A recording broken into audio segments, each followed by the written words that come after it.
Hello बच्चों, अब हम बढ़ते हैं अपने अगले कंसेप्ट वीडियो की ओर, जो कि आधारित है इस टॉपिक पर, variation of pressure with depth inside fluid. आपको याद आ रहा होगा बच्चों, ऐसी कुछ तस्वीरें मैंने आपको दिखाई थी जिसमें कंटेनर के अलग अलग लेवल पे मैंने कुछ होल किए थे और उससे निकलने वाले पानी की रेंज, जो पानी कितनी दूर तक जा रहा है उसकी रेंज अलग थी। साथ ही पास्कल्स लॉ के एंड पे भी मैंने आपको एक तस्वीर दिखाई और आपसे पूछा कि अलग अलग वेसल के बॉटम पे लगने वाला जो प्रेशर होगा उन अलग अलग पॉइंट्स पे वो कैसा होगा, क्या वो सेम होगा, क्या वो डिफरेंट होगा। तो इन्हीं सब बातों का जवाब हम ढूंढेंगे इस कंसेप्ट वीडियो में। Variation of pressure with depth inside the fluid. आप सिलेंडर में देख सकते हैं एक फ्लूइड मैंने फिल करा हुआ है। इस फ्लूइड की डेंसिटी रो है।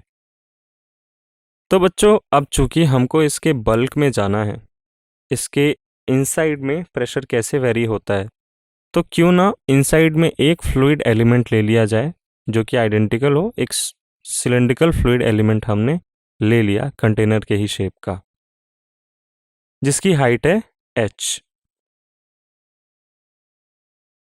अब चूंकि एक सिलेंड्रिकल फ्लूइड एलिमेंट है तो इसके जो बेसिस हैं वो दोनों ही आइडेंटिकल होंगे।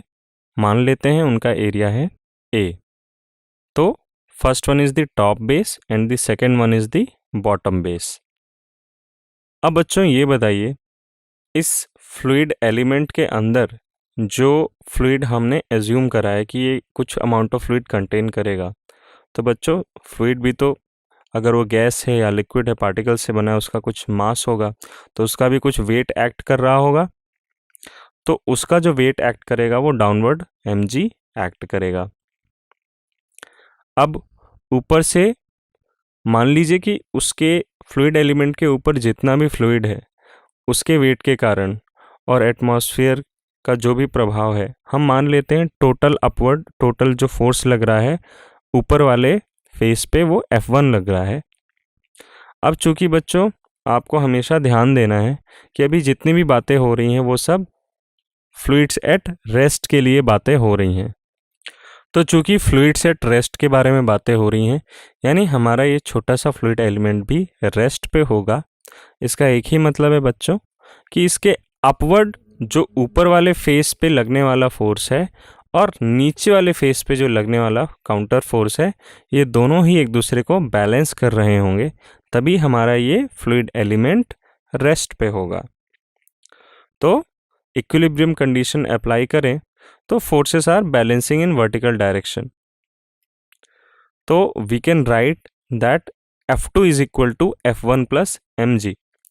चूंकि हमारा फ्लूइड एलिमेंट रेस्ट पे है तो बॉटम फेस पे लगने वाला जो फोर्स होगा वो ऊपर से लगने वाले जितने भी फोर्सेस हैं वो सबको बैलेंस कर देगा। और ऊपर से बच्चों दो ही फोर्स लग रहे हैं। पहला तो फ्लूइड एलिमेंट का जो मास है उसके कारण उसका वेट लग रहा है mg, और दूसरा फ्लूइड एलिमेंट के अपर फेस पे लगने वाला force F1। So we can write that F2 minus F1 is equal to mg। ठीक है, फेयर इनफ। यहाँ तक तो कैलकुलेशन बहुत आसान है। अच्छा बच्चों, ये जो फोर्स F1 है या जो फोर्स F2 है, यह प्रेशर का परिणाम है। तो हम लिख सकते हैं कि F2 is equal to P2 into A and F1 is equal to P1 into A, since F is equal to P dot A. Now we know that mass is equal to density into volume। चूँकि हमने density के बारे में पहले ही पढ़ रखा है, it is equal to mass upon volume. तो अगर हमें मास के लिए एक्सप्रेशन लिखना होगा so that will be equal to density into volume.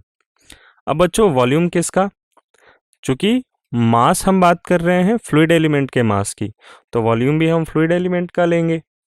तो फ्लूइड एलिमेंट का वॉल्यूम कितना होगा बच्चों, base area into height of that element. तो आपके फ्लूइड एलिमेंट का वॉल्यूम आ गया A इंटू H। तो फ्लूइड एलिमेंट में कंटेंट जो फ्लूइड है उसका मास आता है density into volume which is equal to rho into A into H. तो हम मास की जगह ये वैल्यू स्मॉल m की जगह रो into A into H introduce कर देंगे। तो बच्चों लेफ्ट हैंड साइड और राइट हैंड साइड से अगर आप देखें तो लेफ्ट हैंड साइड में भी आपका एरिया मल्टीप्लाइड है, राइट हैंड साइड में भी एरिया मल्टीप्लाइड है, ये दोनों कैंसिल हो जाएंगे और फाइनली जो आपका प्रेशर डिफरेंस का एक्सप्रेशन आएगा that will be equal to P2 minus P1 is equal to rho into h into जी।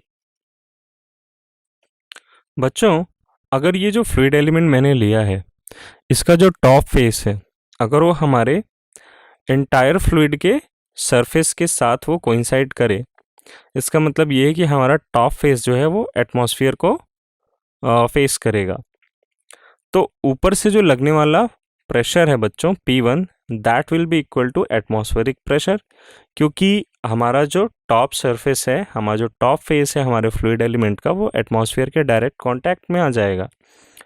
तो इस सिंपल एजम्पशन के कारण हमारा एक्सप्रेशन जो टर्न आउट हो जाएगा वो कुछ इस तरीके से दिखाई देगा। P2 is equal to atmospheric pressure plus rho H G, यानी कि बॉटम में अगर आप H डेप्थ में जाते हैं किसी फ्लूइड के तो उस H डेप्थ में जो प्रेशर एक्सपीरियंस होता है, वो जो प्रेशर लगता है वो होता है एटमॉस्फेरिक प्रेशर और रो जी एच का सम।